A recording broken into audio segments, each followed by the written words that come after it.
नमस्कार, mutual फंडू channel में आप सभी का बहुत बहुत स्वागत है।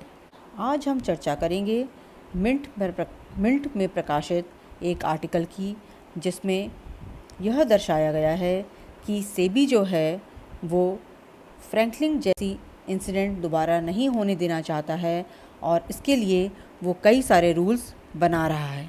दूसरे शब्दों में समझा जाए तो हम यह भी कह सकते हैं कि सेबी को पहले से ही इन सभी लूप होल्स के बारे में जानकारी थी, मगर वो कोई एक्शन नहीं ले रहा था। जब फ्रैंकलिन जैसी घटना हुई और जब लोगों ने, इन्वेस्टर्स ने कोर्ट में जाना शुरू किया, सेबी पर प्रेशर पड़ा क्योंकि कोर्ट सेबी से सवाल पूछने लगा, तो सेबी ने आनन फानन में एक फोरेंसिक ऑडिट की घोषणा करी और उस ऑडिट की जो रिपोर्ट्स हैं उन पर सेबी का एक्शन ऐसे समय में आ रहा है जब चारों तरफ से यह डिमांड उठ रही है कि फॉरेंसिक रिपोर्ट को पब्लिक किया जाए, जो कि सेबी पब्लिक करने में इंटरेस्टेड नहीं है। सेबी का फॉरेंसिक रिपोर्ट को पब्लिक न करना ये बहुत बड़ा इंडिकेशन है, जो ये दिखाता है कि रिपोर्ट्स में बहुत सारे ऐसे लूप होल्स दर्शाए गए हैं जो कि हम डायरेक्टली कंपनी की गलती नहीं मान सकते हैं, परंतु जो नियम और कानून बनाए गए हैं म्यूचुअल फंड्स को चलाने के लिए, उसमें इतने सारे लूप होल्स हैं कि कंपनी उनका फ़ायदा उठा सकती है और जिसके कारण कंपनी को दोष नहीं दिया जा सकता है, क्योंकि ऐसा कोई नियम ही मौजूद नहीं था। तो मेरी आपसे ये गुजारिश है कि आप प्लीज़ म्यूचुअल फंड से रिलेटेड जो न्यूज़पेपर्स में आ रही हैं उन्हें ध्यान से पढ़िए, उन पर गौर फरमाइए। अगर आपको नहीं समझ आ रहा है तो आप मुझे लिंक भेजिए, मैं आपको वीडियो बना के समझाऊंगी, क्योंकि ये सब चीज़ें आपके लिए जानना इसलिए ज़रूरी है बिकॉज़ प्री कोविड टाइम्स में नॉर्मली इस तरह की घोषणाएं प्रेस कॉन्फ्रेंस में की जाती थी और न्यूज़ चैनल भी इसको काफ़ी मात्रा में कवर किया करते थे। परंतु आजकल आप देखेंगे जो सेबी के म्यूचुअल फंड्स के रिगार्डिंग जो नियम कानून निकल के आ रहे हैं, वो सिर्फ एक आर्टिकल में या किसी न्यूज़पेपर में पब्लिश हो जाते हैं और फिर वो नॉर्मल रूटीन की तरह निकल जाते हैं, मगर इन सब चीज़ों का आपके ऊपर इम्पैक्ट होने वाला है। इसलिए आप इन पर ध्यान दीजिए, क्योंकि ये सिर्फ एक फ्रैंकलिन म्यूचुअल फ़ंड की बात नहीं है, ये अक्रॉस पूरा म्यूचुअल फ़ंड इंडस्ट्री जो है वो रूल चेंज हो रहे हैं। मैक्सिमम रूल्स जो हैं वो 1 जनवरी से लागू हो रहे हैं, इसलिए आपके पास 3-4 महीने का टाइम है इन्हें समझने के लिए।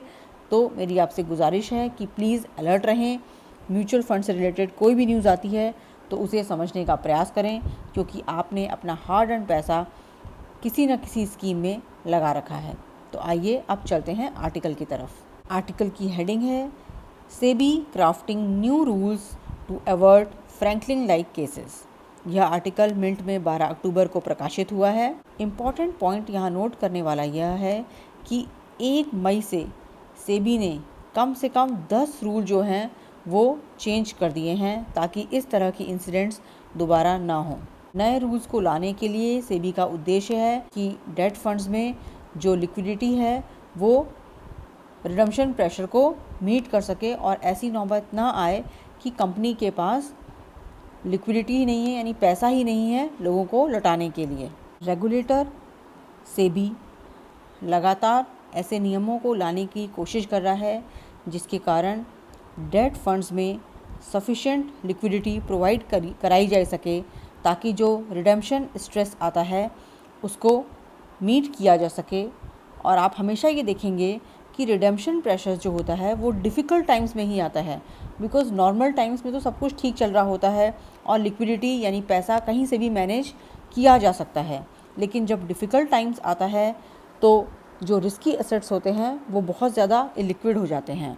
तो इसलिए रेगुलेटर की ये कोशिश है कि डेट फंड्स में सफिशिएंट लिक्विडिटी मेंटेन करने के तरीके निकाले जाएं। साथ ही वो जो एक्सेसिव रिडम्पशन है उस पर एडिशनल चार्जेस भी लगा सकते हैं। साथ ही वो एक ऐसा मैकेनिज़्म इंस्टॉल करना चाहते हैं जिसमें एसेट मैनेजर्स जो हैं वो इलिक्विड पेपर्स को अपनी बुक्स पर ले सकें। तो फ्रैंकलिन का फियास्को हुआ था, उसका नतीजा ये हुआ है कि लोगों ने बाकी जो सिमिलर स्कीम्स थी वहाँ से भी मैसिव रिडम्पशंस ट्रिगर कर दिए हैं, और जिसके कारण जो असेट अंडर मैनेजमेंट था डेट फंड्स में वो ऑलमोस्ट हाफ हो चुका है।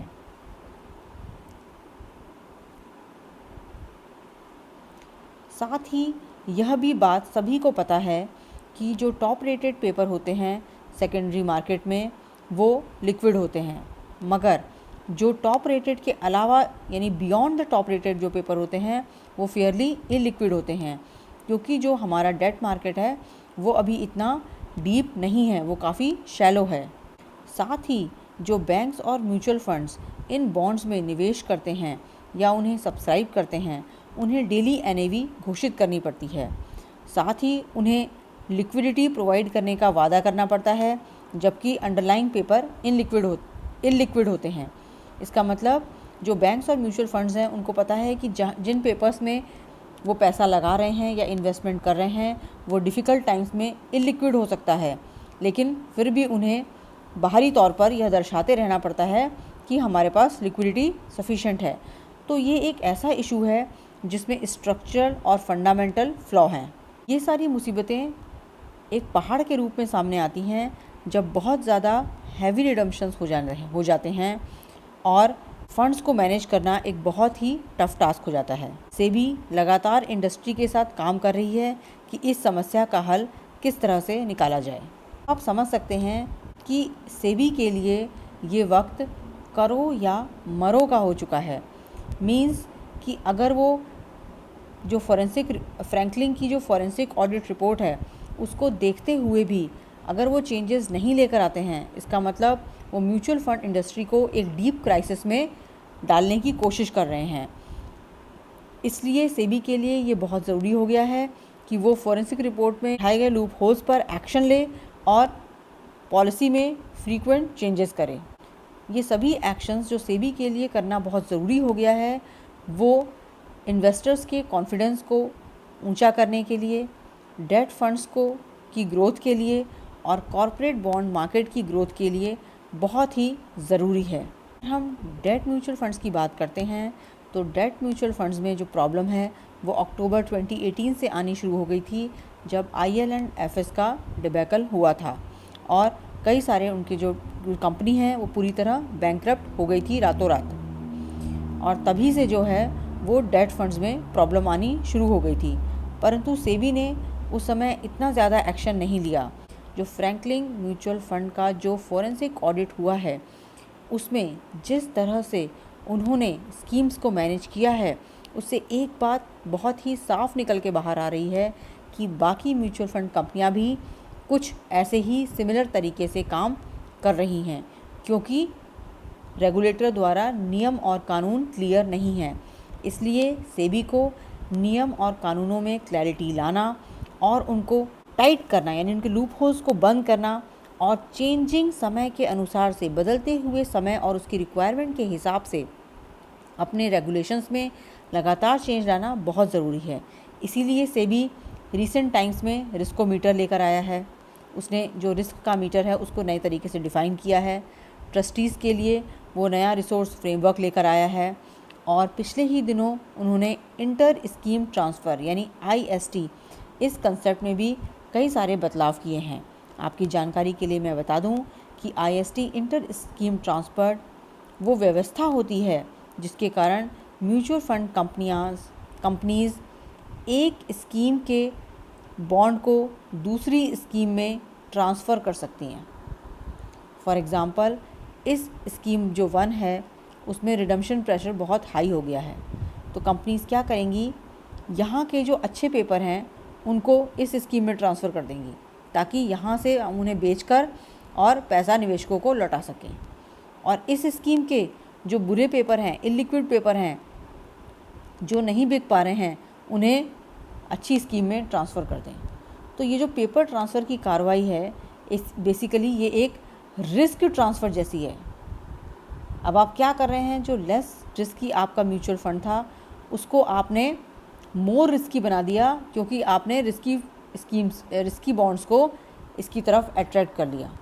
तो ये अभी बहुत से निवेशक कमेंट्स में लिखते हैं कि सिर्फ फ्रैंकलिन ने अपनी स्कीम्स बंद करी, बाकी कंपनीज़ ने अपनी स्कीम्स बंद नहीं करी।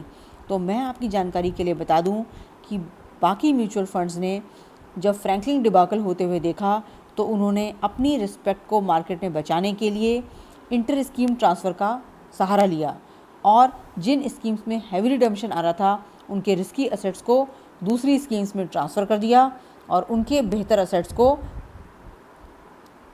हैवी रिडम्पशन वाली स्कीम में ट्रांसफ़र करके इन्वेस्टर्स का पैसा लौटा दिया। तो बाहरी तौर पर इन्वेस्टर्स को ऐसा लग रहा था कि बाकी सारी कंपनियां तो रिडेम्पशन कर रही हैं, सिर्फ फ्रैंकलिन को ही क्या दिक्कत थी। लेकिन एक्चुअली में वो जो बाकी म्यूचुअल फंड कंपनियां थीं वो अपना रिस्क कहीं और ट्रांसफ़र करके आपको पैसा चुका रही थी। तो ये भी जो सिस्टम है ये बहुत ही एक डेलिकेट सिस्टम है, जो अगर किसी दिन चरमरा गया तो बाकी म्यूचुअल फंड कंपनियां भी बैठ सकती हैं। इसी कारण से आप देखेंगे कि सेबी 1 मई से जो है वो कम से कम 10 चेंजेस ले आया है ताकि इस तरह की गलतियां दोबारा ना हो। सेबी एक चेंज लेकर आया था जिसके अनुसार वो स्कीम्स जो अंडर वाइंडिंग अप हैं उनकी भी लिस्टिंग कराई जा सके ताकि वो मार्केट में बेची जा सकें। उसके बाद उन्होंने डेट स्कीम्स को ये भी ऑफ़र दिया था कि वो एडिशनल 50% जो हैं वो लिक्विड असेट्स में रख सकती हैं ताकि वो टेम्परेरी रिडम्पशन स्ट्रेस को मेंटेन कर सकें। साथ ही डेट म्यूचुअल फंड्स में अधिक ट्रांसपेरेंसी बनाने के लिए उन्होंने ये भी बोला कि जो पोर्टफोलियो है वो फोर्टनाइटली डिस्क्लोज़ किया जाएगा। लेकिन मुझे लगता है बहुत ही कम इन्वेस्टर होंगे जो इन पोर्टफोलियो को देखते होंगे। सेबी ने जो अनलिस्टेड एनसीडी थे जिसमें म्यूचुअल फंड्स ने निवेश कर रखा था उनको एक 1 टाइम विंडो दी है कि वो 3 महीने में अपने आप को लिस्ट करा दें। सेबी को यह स्टेप इसलिए लेना पड़ा क्योंकि आपने देखा होगा कि फ्रैंकलिन के जो म्यूचुअल फंड स्कीम क्लोज़ हुई हैं उसमें अनलिस्टेड डेट इंस्ट्रूमेंट्स का परसेंटेज बहुत ज़्यादा हाई था और सेबी ये रूल ले आया है कि अब अनलिस्टेड डेट का इंस्ट्रूमेंट्स जो है वो 10% से कम होना चाहिए। तो मेरी आपको ये सलाह है कि कोविड टाइम्स में आपको अपने निवेश को लेकर बहुत ज़्यादा सतर्क होना चाहिए। उससे रिलेटेड जो चेंजेस आ रहे हैं उन्हें आपको लगातार देखते रहना चाहिए। अगर आप उन्हें नहीं समझ पा रहे हैं तो आप किसी सलाहकार की सलाह ले सकते हैं या फिर आप लिंक मुझे फॉरवर्ड कर सकते हैं। मैं उस पर वीडियो बनाकर आप सभी लोगों को डिटेल में समझाऊंगी कि वो रूल क्या कहना चाहता है और किस तरह से आपके इन्वेस्टमेंट्स पर इम्पैक्ट डालेगा। इसी के साथ मैं अपने वीडियो को यहीं विराम देती हूँ। वीडियो को अधिक से अधिक लाइक करें और शेयर करें तथा मेरे चैनल को सब्सक्राइब करें ताकि ज्ञानवर्धक जानकारी आपको मिल सके। Thank you.